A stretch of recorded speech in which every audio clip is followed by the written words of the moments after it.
Everybody, it's JetsCentral coming back with the way too early 2020 NFL mock draft. But in this one, we're only going to be doing the top 15 picks, okay, just because, right now we're in late December. Keep in mind, we're still playing NFL football, we're still playing college football, and there are a lot of things subject to change moving forward from now until draft day, like the combine, like the Senior Bowl, like pro days and interviews and, all that good stuff.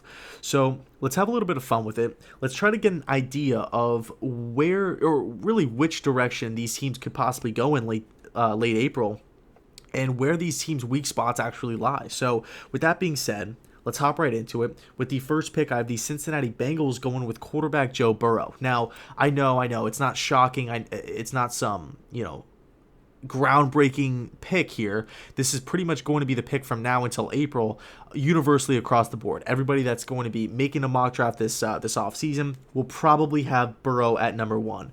I'll say this, though. Okay, I'm going to say this. If I was the Cincinnati Bengals right now, I wouldn't be so quick to turn in the Joe Burrow card. I have a really, really, really difficult time in my heart of hearts passing up on a guy in Chase Young from Ohio State who is just a dominant beast off the edge. I mean, if everybody is saying that Chase Young is the best defensive end in the era, I have a tough time passing that up, especially in the division that they play in. Look at the division. I mean, Lamar Jackson's going to win MVP. You have to get after Baltimore, or you have to get after Baltimore's quarterback. Baker Mayfield's still, okay, I know he's having a down year. He's still one of the better young quarterbacks in the league that looks to be the answer in Cleveland. You got to get after him. And then it doesn't really matter who's playing QB in Pittsburgh. They continue to win games. So if I'm the Bengals, yes, you have Sam Hubbard. Yes, you have Carl Lawson. I would take a hard look at Chase Young. That being said, they still need a quarterback. Ryan Finley is not the answer moving forward. That's obvious. Andy Dalton, it's time for him to move on. It's time for the Bengals to move on. He had a nice run. He was a great Bengals quarterback, but it's time for the two to part ways. Joe Burrow, everybody knows the story, from Ohio, goes to Ohio State, couldn't beat out Barrett, couldn't beat out Dwayne Haskins, could have went to North Carolina and transferred, but he trusted his gut and went to LSU.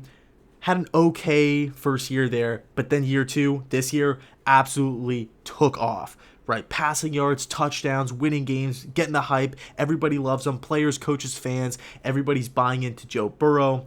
And it's kind of almost like storybook. Everybody's saying, oh, it's like destiny. He's from Ohio, kind of chip on his shoulder, goes down to Louisiana, wins the Heisman, possibly can win the national championship. We'll figure that out in a couple weeks. And now he's going to go back to Cincinnati, back to, where he grew up, his hometown, Ohio, home state, and be the franchise quarterback for the Bengals. So it's not a bad pick. I understand it completely. The Bengals need a quarterback. Zach Taylor needs to get his guy. I did find it interesting, though, last season, because the Bengals had the 11th pick. They had guys like Dwayne Haskins, from Ohio State, who actually beat Joe Burrow out, and Drew Lock's still on the board, and they went with Jonah Williams. So I think Zach Taylor, this is going to be the year that Zach Taylor gets his guy, and it's probably going to be Joe Burrow. But all I'm going to say is I wouldn't be so quick to turn that card. I would have a hard time passing on Chase Young. So with that being said, pick number 2, the New York Giants, Chase Young, right? Best player in the draft, still on the board. Coming in at a position of need, the Giants have not really been that imposing on the defense side of the football, and that's saying it nicely. Chances are they're going to get a whole new regime in the building. They're going to get rid of James Bettcher. They're going to get rid of Pat Shurmur. And they're going to have a new defensive scheme, new defensive system. Preferably for the Giants, it should be the 4-3. In a perfect world, that's the best fit for Chase Young. Even though I do think he has a potential to kind of be that stand-up Von Miller outside linebacker / edge guy, I do think he's best with his hand in the dirt, being that 4-3 D end that could come off the line like a Nick Bosa, a Joey Bosa, a Myles Garrett, a Khalil Mack, a J.J. Watt as well. Chase Young has all of the potential, all of the... This guy can be a superstar year one. The Giants better not pass on him. He comes in a position of need, like I said before, and Dave Gettleman understands that you have to just pick the best player available, or he's not afraid to do that. I mean, that's what he did with Saquon Barkley, taking a running back at 2. He was going to take heat, but he said, you know what, this guy could be a Pro Bowler. I'm going to take him anyway. Same scenario here with Chase Young. Only difference is he's a huge position of need. So moving on, we got the Miami Dolphins at spot number 3. I'm taking quarterback. I know it could be controversial here because of the injury and all this different stuff. Tua Tagovailoa. I think this is the perfect fit. And yes, I understand it. Tua is hurt. Tua has injury concerns. But right now we are in late December.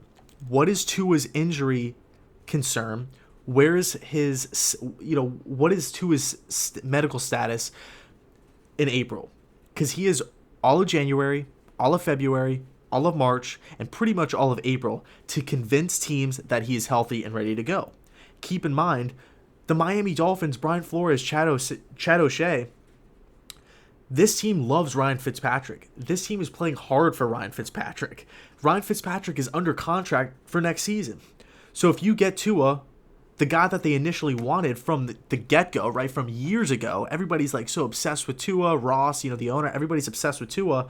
They wanted to get Tagovailoa out of Alabama for the longest time now. He's sitting there at spot number 3. It could be a blessing in disguise, this whole injury thing. They're going to get their guy. They're going to get their quarterback of the future. It's not going to be Josh Rosen. It's going to be Tua. And he could sit behind Fitzpatrick until he is 110% ready to go and take the reins over as the Dolphins' new signal caller here. So Miami going with Tua. Spot number 4, Washington Redskins, left tackle out of Georgia, Andrew Thomas. Really, really, really safe pick here. Yes, the Redskins have Trent Williams on the roster. This is the perfect opportunity for the Redskins to get a franchise left tackle and to move off of a piece who doesn't even play for the team and get a nice haul in return. You could possibly get a second-round pick, a late first-round pick for Trent Williams, right? Flipping him to Cleveland, flipping him to one of these teams that are on the cusp that just need a little bit more protection. Like the Chargers, right? You can trade Trent Williams away and get your new left tackle of the future and pay him way less than you would Trent Williams, okay? And not to mention, Andrew Thomas is a great guy off the field. He's coming in, protecting your franchise quarterback in Dwayne Haskins. I think this is just a slam dunk of a pick here, okay? Out of Georgia, dominated in the SEC, the toughest conference in college football, went up against a ton of great defenses, throughout his college career, UF, Alabama, ton of great defenses. He should be the pick here. He should be the pick for the Redskins moving forward. He's a safe pick. He's going to come in and start and dominate from day one. And you got to protect your franchise quarterback if you're Haskins. I've watched too many Redskins games where Haskins gets the ball, moves off his first read, but by that time, he's on the ground. He's getting sacked. He's having to elude pressure. He's trying to make plays in the pocket. Protect Haskins. The offense will thrive. Get Andrew Thomas in the building. So next up, we have the Detroit Lions. Very disappointing season. Injury-riddled season. I mean, how many players are actually injured on this Lions team? It's crazy. It's like the Jets. It's like the New York Mets. Seems like everybody on this team is hurt, including Stafford, ton of people on the D-line, Daniels, all these different guys are hurt. So it's a down year for Detroit, but it could be, this could be a diamond in the rough scenario. Remember, the 49ers this season could be the best team in the NFC, the number 1 seed. Where were they picking last season? 2. They were picking 2. Record-wise, they were the second worst team in the league. Detroit, who I thought is a tremendous... I really like how Detroit is built from a organizational standpoint, right, from Bob Quinn coming over from New England. They have pieces. They have really, really nice pieces. I like what Quinn has done in the past couple drafts. I feel like they've done really well. With that being said, I'm going with Jeff Okudah, the cornerback from Ohio State. Virtually the number 1 corner on every single, draft analyst boards, every scouts board. Everybody has Okudah as the number 1 corner. He is big, he is long, he will come up and hit you right in the face, and he's intimidating. You look at the Lions' defense, and yes, they're hurt, but they're not that good. They're not that good. All right, they have a ton of great players like Flowers and all these different guys, Snacks Harrison, Gerard Davis, Darius Slay, but all these guys are dealing with nagging injuries. When you get this squad back, the squad's going to be healthy, and you add a number 1 corner out of Ohio State who's pretty much dominated this entire season. Granted, the Big Ten is not known for offensive football. I mean, Minnesota, solid offense, Penn State, solid offense, but it's not like they're going up against, the Big 12 here, right? Oklahoma and all these different teams that just, fire the football all across the field at all times. So You can make that argument, but Ohio State has produced some really, really good cornerbacks over the last couple seasons. Guys like Marshawn Lattimore, guys like Denzel Ward. Even though Ward's kind of having an off season, but you guys get the point. They're not all the same people here, but they're coached the same way. Okudah, all the traits in the world, all the physical traits in the world, has shown it on tape. Go get a number one corner to back up Darius Slay and just have a dominant blanket of a secondary. So I really do like this pick for the Lions, but they could go in a myriad of different ways here. You could go again, an Isaiah Simmons, a hybrid kind of style player. You could go D-line as well, like a Derek Brown, but I think when it's all said and done, snag the corner, get him in the building. You could get D-line later. You could get D-line in free agency. You could get, all these different players healthy first, then move forward. Get Okudah. Next up, Arizona Cardinals, Tristan Wirfs, right tackle from Iowa. This is a guy right now, and yes, you look at the Cardinals roster and you say, what is the glaring issue? Wide receiver, the offense. The defense needs some help as well. But in order to get this offense rolling, Kyler Murray needs to stand in the pocket. He needs to be firing the football. He needs to be upright. This guy can extend plays. He's so fun to watch. He's probably right now my favorite player to watch in the NFL because he is short. He looks like a high school quarterback out there, but then he fires the football. He does kind of have a loopy release, but the football fires out of his hand like a gunshot, right? Really, really nice spin rate, spin velocity, really catchable football as well. You got to keep this guy upright. Wirfs comes in, who has dominated the Big Ten. All right, he's going to come in and start day one at right tackle, just like Mike McGlinchey did a couple years ago for the 49ers. They picked him at 9. Same kind of situation here, picking a right tackle here at 6. Comes in, absolute dominant beast. Yes, you could go CeeDee Lamb. Yes, you could go Jerry Jeudy. But remember, they have Hakeem Butler out of Iowa State, Ames, the Cyclones of Ames, right? Huge target, huge catch radius. He's coming back. You can snag wide receivers in free agency. You have Christian Kirk on the roster. Larry Fitzgerald will probably be there next season. You can address wide receiver late. It's a deep class in wide receivers. Go get the second best offensive lineman in this class, in my opinion, Wirfs, and move forward. Plug him in at right tackle and move this offense forward. Next up, the New York Jets. Okay, my beloved New York Jets. Very, very disappointing year. I'm kind of getting irritated thinking about the season. The Jets could go in a bunch of different ways here. Okay, a bunch of different ways. We could go corner. We can go wide out. We can go O-line. And I know there's going to be Jets fans on every side of the fence, right? We need cornerbacks. We need O-line. We need linebackers. We need pretty much everything. But that's the beauty in it. That's the beauty in it, that the Jets can pick virtually any position here and get a massive upgrade. With that being said, I have the Jets going wide receiver out of Alabama, Jerry Jeudy.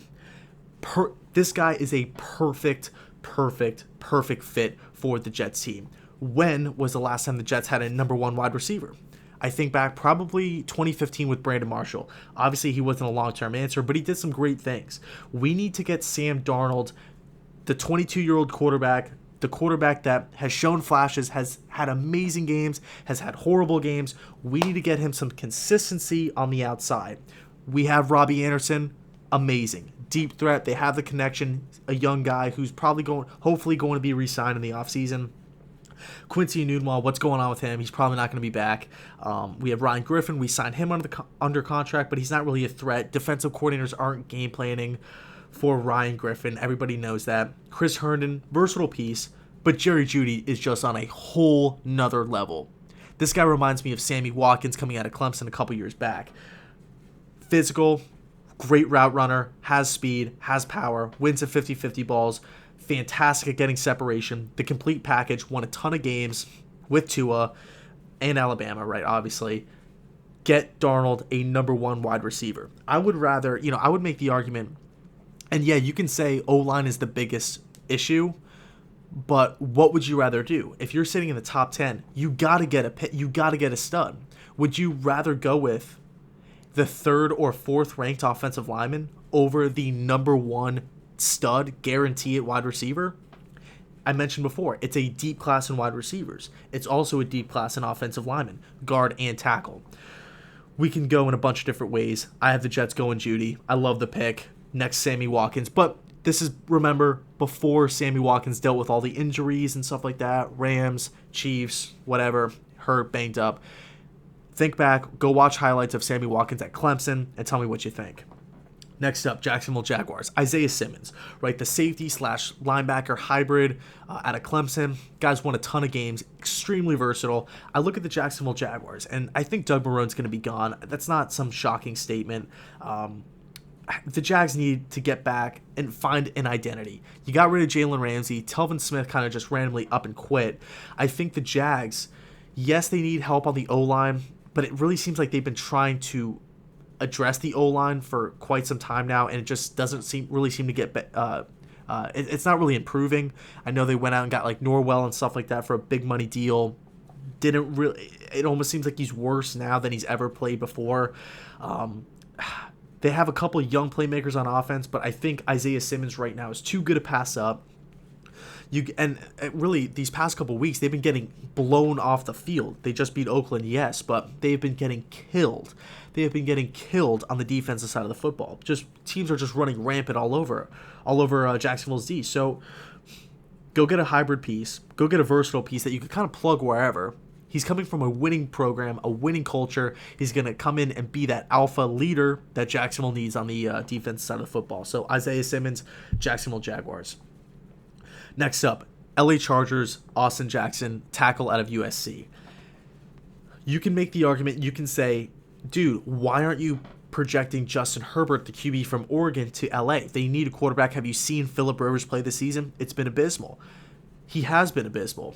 But at this point in the season, at this point in the draft, pick, 9? I think that's maybe a little too high for Justin Herbert to come in and play right away. If I'm Anthony Lynn, if I'm the GM, the owner of this Chargers team, I'm looking at it and I'm saying to myself, dude, we have every single piece to be successful. We have safeties, we have corners, we have linebackers, we have wide receivers, we have a running back. Yes, we need to get a little bit better on the O-line, but we have a tight end. We have everything that we need to be successful. We need a quarterback that could come in immediately and start winning games. Nobody shows up to our games. We're going to be playing in the same billion-dollar stadium that the Rams are going to. Everybody's going to be going to the Rams games. Everybody's going to be coming in to watch the visitor. We need to pick up the pace now. We need to get into playoff contention now. I could see the Chargers maybe going after a Bridgewater, a Cam Newton, a Derek Carr. I don't think they want to risk or take the time that is needed to develop a Justin Herbert with this team. Yes, they could go with the Mark Sanchez New York Jets route or the Buffalo Bills Josh Allen route that we're seeing this season. But I think it's too risky. I love Justin Herbert as a prospect, right? I love him. And I actually have a team that's going to snag him coming up here in a little bit. But I think right now for the Chargers, they need a proven veteran to come in and just not turn the ball over. Derek Carr, just come in and not turn the ball over. Don't throw 4 INTs a game. Don't throw 3 INTs a game. Just distribute. Throw it to Mike Williams. Hand it off to Melvin Gordon. Throw it to Hunter Henry. Throw it to Keenan Allen. These guys. You have so many weapons on offense. The defense is fantastic with Bosa, Ingram, and Derwin James coming back. I loved Adderley, the second-round pick last year out of Delaware at free safety. He's going to be a good player. Casey Hayward, the Chargers are built to win now. Don't slow down the process and force LA's hand and say, okay, we need to have 2 years of Herbert's development when everybody is either on another team or you have to pay everybody. So go get a veteran quarterback. If I'm the Chargers, just go. I know it's not a sexy pick. Go offensive line. Austin Jackson grew up in California, or played college ball in California, at USC. Their O-line does need help. If they do go after a Derek Carr, if they do go after a Teddy Bridgewater, those quarterbacks aren't the most mobile of guys. They can move and extend plays, but you got to protect them. Austin Jackson will come in and do that for them. Next up, Denver Broncos, Derek Brown, inside or interior defensive lineman out of Auburn, right? Defensive tackle. This guy is just a force to be reckoned with. You just pop on Derek Brown's tape at Auburn, and you just know immediately who he is. Just wrecks offensive lines. Guy's a stud. But Denver's another one of those weird teams where it's like they could go in a bunch of different ways, and they do have a couple free agents coming up, and that's why I am kind of mocking Brown to Denver because Wolf, all these guys on the interior of the defensive line are free agents. Just get a guy in the building. that can wreck Kansas City's game plan, that can wreck Oakland's game plan, that can wreck the Chargers' game plan. Get a force in the interior of the defensive line and help free up Von Miller on the outside. Help free up Bradley Chubb on the outside. Get a guy in there that's just going to cause problems. It's going to make coordinators pissed off, frustrated, irritated. Derek Brown out of Auburn. Next up. Carolina Panthers. Will this be the pick Justin Herbert goes off the board? It's not. I don't know who the head coach is going to be. He could want to keep possibly want to go sign Bridgewater. Get a Derek Carr. One of these Mario James possibly. I think right now, Carolina Panthers, you got to go Grant Delpit, safety at LSU, an alpha male, a leader, a dominant guy who's just going to rally the troops, team them up next to Luke Kuechly, and let this defense go. Dante Jackson is a stud on the outside, coming out of LSU, interestingly enough as well. I like this defense, but here's the thing, I don't really know the identity of this team. So because of that, if they get one of these young, like, for example, if they get a Lincoln Riley, they might go quarterback here. But if they get a Matt Rule, one of these other guys that might come in and might not be as quarterback obsessed, they might just roll the dice with the Bridgewater. They might roll the dice with Kyle Allen. So with that being said, I just kind of have him going Grant Delpit, the safe pick, a guy who's going to bring attitude, leadership, passion, and versatility and aggression to this Panthers defense. I love the pick. I think, and for whatever reason, Delpit isn't really getting the love that I thought he would be, because you watch him, and the guy is just tremendous. He's a tremendous player. Really good ball hawk, can hit people as well. Everybody loves me. Where's number 7 at LSU for a reason? Delpit to the Panthers. Next up, Atlanta Falcons. Very, very disappointing season. You don't really know where to go. They have wide receivers. They have a quarterback. They have a running back. They have tight ends. They've invested so much on the offensive line. I have them going A.J. Epinesa from Iowa, the defensive end. Epinesa is a guy who has really just dominated the Big Ten pretty much his entire career at Iowa. He's just a stud. He's just too powerful. He's too fast. He has a lot of moves. I like Epinesa a lot. I was actually considering taking him for the New York Jets, but just considering that the Jets run the 3-4 system and it's looking like we're going to be keeping Greg Williams in-house, I don't really think he's the best system fit, but nonetheless, this guy's a game plan wrecker, absolutely dominant on one-on-one, when he's just squaring straight up with the left tackle. He's really, really fun to watch. Powerful, like I said, he has some moves. He could get a little faster, but if he was a little faster, he'd probably be, you can make the argument he'd be the number 1 or number 2 pick. All right, so you're not picking this low in the draft, picking outside of the top 10 to get a guy of this talent, this stature. It's a great get for Atlanta. Pair him up next to Takk McKinley, even though he hasn't really been the man that they wanted him to be. Vic Beasley's probably heading out in free agency, or will be heading out in free agency. Go get a stud on the D-line, D-end. Go get Epinesa. Do your thing, Atlanta. Next up. At this point, next season, it will no longer be the Oakland Raiders. It will be the Las Vegas Raiders. I have the Las Vegas Raiders going with Justin Herbert, quarterback out of Oregon. I think how Herbert's built, I look at him mentally, I look at him physically. I look at a coach in John Gruden who can maximize his quarterback's potential. You look at just, take a quick step back in history. John Gruden has never had the stud at quarterback. I mean, he won a ton of games with guys like Rich Gannon and Brad Johnson. He's never had the Watson. He's never had the Rodgers. He's never had the Wilson or the Mahomes. These crazy good the Andrew Lucks of the world. He's never had that. He's won games with guys that are veterans. He's won games with guys that don't have the biggest arms. Now the Raiders and John Gruden are finally going to get a guy with a huge arm who is big, who is heavy, who is mobile, who is smart, who is not going to do anything bad off the field. He's going to come in, he's going to work. He wants to be great. Justin Herbert to the Oakland Raiders is a fantastic fit. I also think that Gruden is going to go out in the free agent market and get a veteran guy. Maybe not like a Josh McCown, but he's going to go out there and try to acquire a guy who could come in maybe for, maybe a season, a half season, where Justin Herbert can sit and learn the system. John Gruden puts a lot on the quarterbacks, but Herbert's up to the challenge. I think he's not ready to play right now. He's not ready to play today. But I think in due time, in half a season, right, week 8, week 9, week 10, Herbert can come in with this Oakland Raiders team with a dominant running back, with Tyrell Williams on the outside, with an offensive line that just mauls people. I think Herbert to the Las Vegas Raiders, you need a spark in the new stadium, in the new city, prime opportunity to get new fans. Justin Herbert, go get him in the building. Vegas Raiders, let's do this thing. Next up, Cleveland Browns. Again, very, very, very disappointing season. Everybody knows the issues. Freddie Kitchens has been awful. Odell Beckham whining and complaining. Jarvis Landry whining and complaining. Baker Mayfield hasn't really looked like the same guy. Go get Jedrick Wills, from Alabama. Just go get a mauler. Everybody complains about the Browns not having an offensive line, trading away Zeitler and stuff like that. Wills can play tackle or guard. I like the versatility. He's coming from a blue blood program in Alabama, won a ton of games. He has experience blocking for a mobile, shifty, short quarterback in Tua. Kind of the same style that Baker Mayfield is, a short, shifty kind of guy that can move around the pocket. But who needs time? He's not a Kyler. He's not a Lamar Jackson. He's not like an RG3 Kaepernick style of running quarterback at Josh Allen. They need time in the pocket to throw. They are shorter. They need protection. Wills can come in, fill that role. Like I said, he's a winner. He comes in, won a ton of games. I really do like this fit a lot.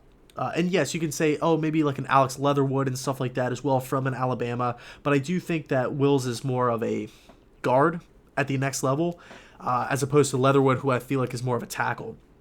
Where you can address tackle in other areas, possibly trading for a Trent Williams. That's something that John Dorsey wanted to get done earlier in the season. So Wills will be the pick for the Browns as far as today goes. So next up, we got the Indianapolis Colts. Last pick 15.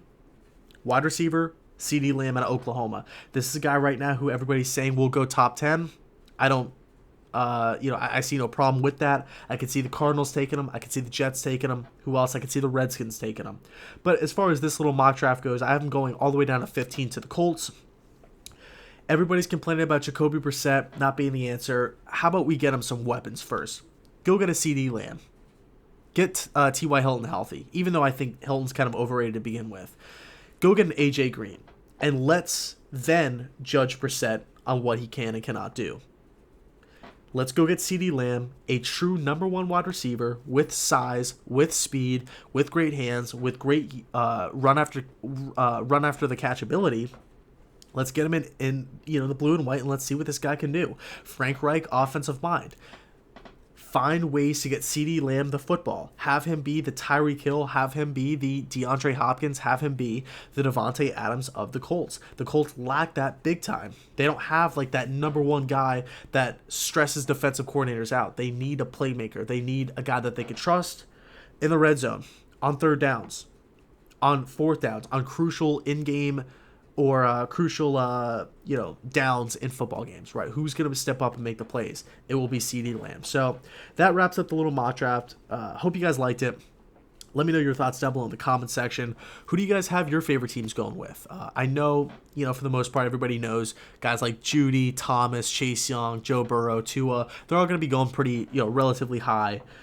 Derek Brown and stuff like that as well. So let me know your thoughts. Jeff Okuda as well. He's going to go top 10, top 15 as well. So let me know your thoughts down below. Thank you guys so much for watching. And as always, go Jets.